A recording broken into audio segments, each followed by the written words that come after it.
Mayong adlaw, this is J Perpetual Kid at tara, let's explore Siquijor. Today is July 7, 2025 at 3:45 PM. Andito po tayo sa Lynn's Guest House sa may barangay Lalao, San Juan, Siquijor. Yan po ang famous na Afam Bridge. So to speak, andito po sa likod dito ang Lynn's Guest House at ito po ang Lalao Beach. Ayan, it's low tide.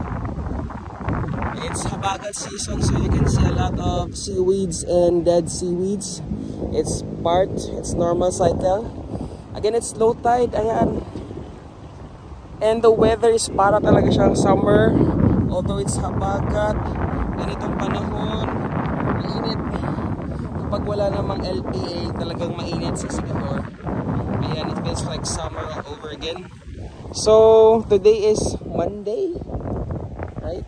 July 7, 2025. Sa may mga vacation leaves pa dyan, pumunta po kayo ng Siquijor ng weekdays para solong-solo nyo yung dagat, yung falls, yung mga hotel rooms, mga restaurants. It's just chill vibe as of the moment. Again, andito po tayo sa Lynn's Guest House sa barangay Lalao, San Juan, Siquijor.